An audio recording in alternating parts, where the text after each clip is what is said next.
We have seen their ancestor Abraham, who was promised as many descendants as the sand of the sea, and promised land for those descendants to inherit.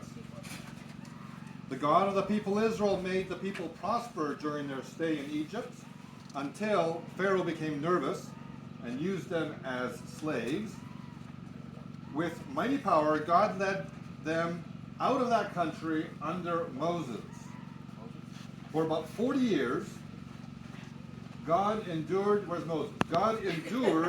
their conduct in the wilderness.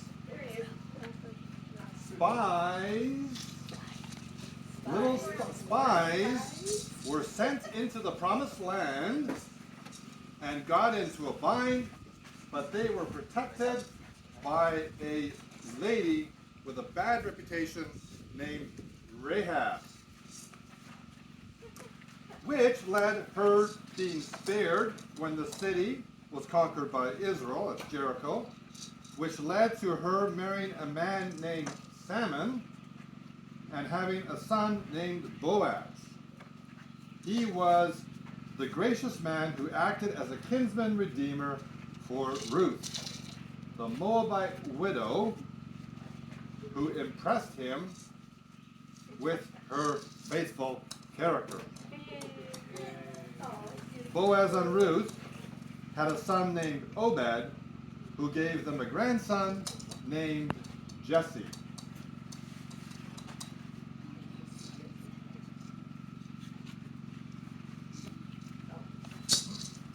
God overthrew 7 nations in Canaan, giving their land to his people as their inheritance. All this took about 450 years. After this, God gave them judges until the time of Samuel the prophet. Then the people asked for a king, and he gave them Saul, son of Kish, of the tribe of Benjamin, who ruled 40 years. And Jesse, the grandson of Boaz and Ruth, was the father of David, who knows how to play the lyre. He's also a valiant man, a warrior, eloquent, handsome, and the Lord is with him. At this time, Samuel said to Saul, "You have been foolish. You have not kept the command the Lord your God gave you. The Lord would have permanently established your reign over Israel, but now your reign will not endure. The Lord has found a man after his own heart, and the Lord has anointed him as ruler over his people, because you have not done what the Lord commanded. Because you have rejected the word of the Lord, he has rejected you as king." When Samuel turned to go, Saul grabbed the corner of his robe, and it tore. The Lord has torn the kingship of Israel away from you today, and has given it to your neighbor, who is way better than you. In Samuel's lifetime, he did not see the king again. King Saul became tormented in his mind very intensely. He would randomly get in fits of rage. His servants begged him to find a way to calm down. All right. Somebody find me somebody who's skilled at the lyre and bring them to me. We know someone. He's the son of Jesse of Bethlehem. Make it so. When David came to Saul and entered his service, Saul loved him very much, and David became his armor bearer. What armor? Whenever Saul... Oh, here's the armor. Where's the armor? Come in. Where's David? Thank you. Whenever Saul had a fit of rage, David would pick up his lyre and play.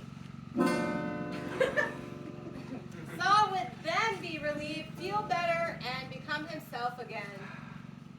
David was the only volunteer to stand up against the giant Goliath, the evil champion of their enemies. David marched out with the army and was successful in everything Saul sent him to do. Saul put him in command of the fighting men, which pleased all the people and Saul's servant as well. but they have ascribed tens of thousands to David. One day, as the troops were coming back from battle, okay. the woman came out of all the cities of Israel to meet King Saul. And danced, singing and dancing with tambourines and shouts of joy. Saul has killed his thousands, but David has his tens of thousands. What? They have ascribed tens of thousands to David and only thousands to me? What more could he get but the kingdom? So Saul watched David jealously from that day forward. The end for today.